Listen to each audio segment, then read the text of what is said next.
My daughter looked straight into my eyes and asked, "Dad, how much am I getting in your will?"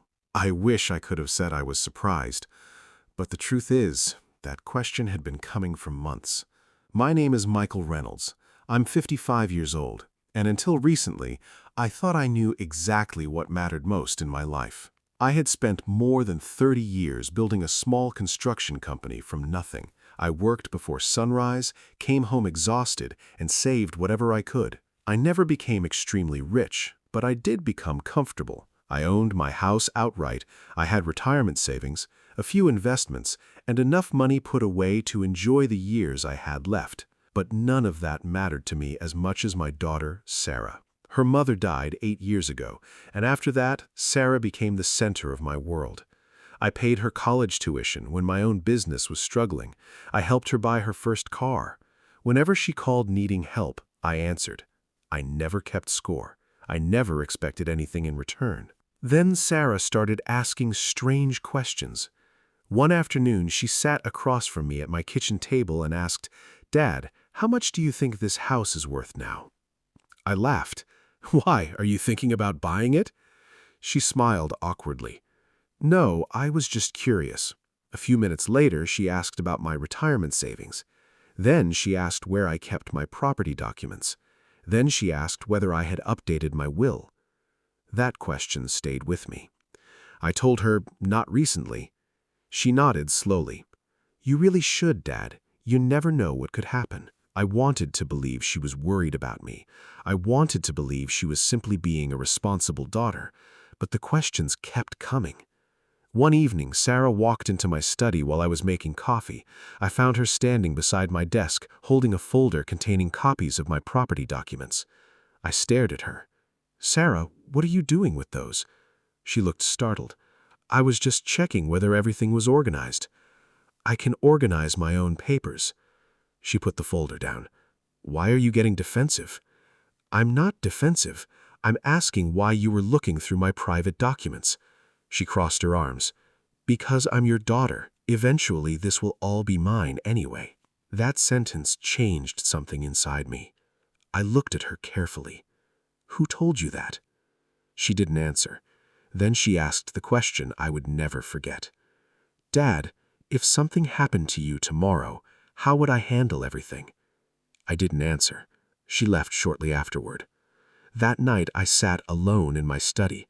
For the first time, I wondered whether my daughter loved me or whether she loved what she believed I would leave behind.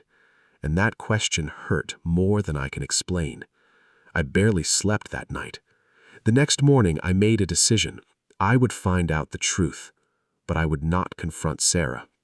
Not yet. The next morning, I called my attorney, Mark Reynolds. I sat across from him in his office and placed my old will on his desk. "I want to change it," I said. Mark looked at me carefully. "Michael, is someone pressuring you?" "No." "Are you angry?" I thought about that question. "No, I'm hurt. There's a difference." I told him everything. I told him about Sarah asking how much my house was worth.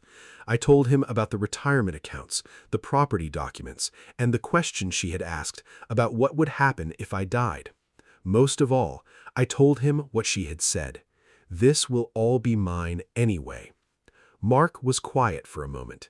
Then he said, "Whatever you decide, make sure you're doing it because it reflects your wishes, not because you want to punish someone."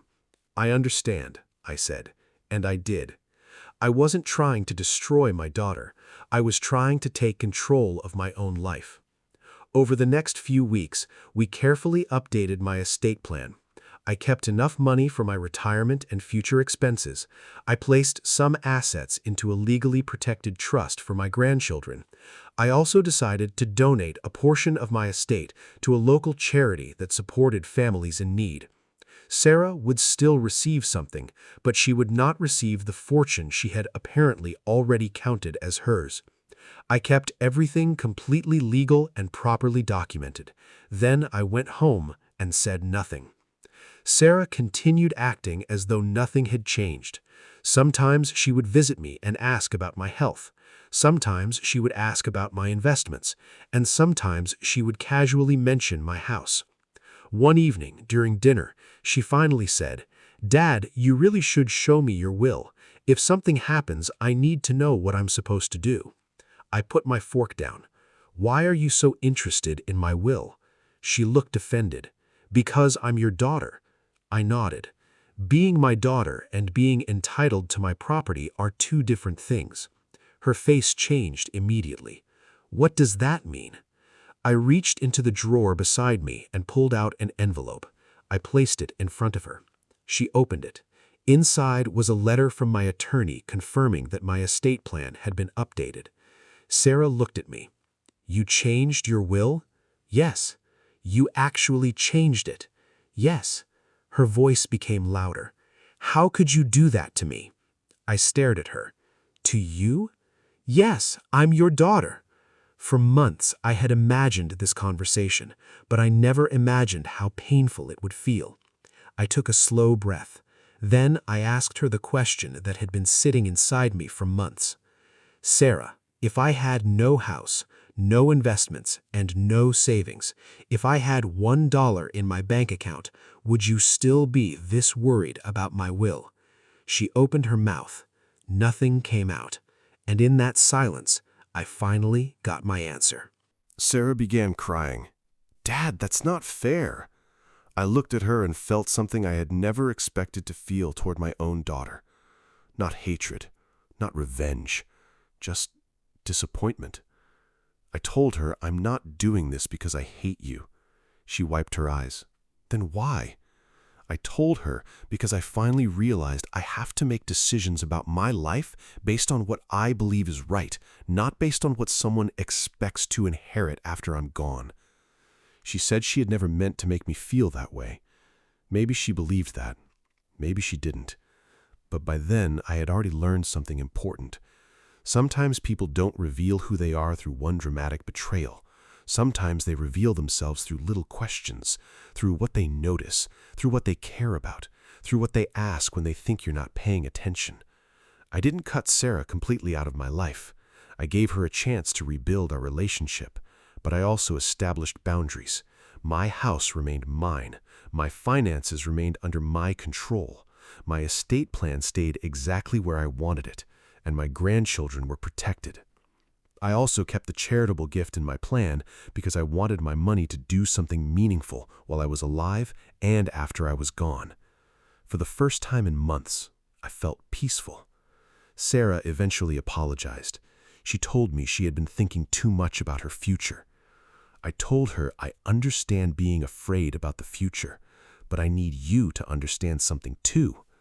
I'm still here. She nodded. That sentence seemed to hit her harder than anything else I could have said. "I'm still your father," I told her.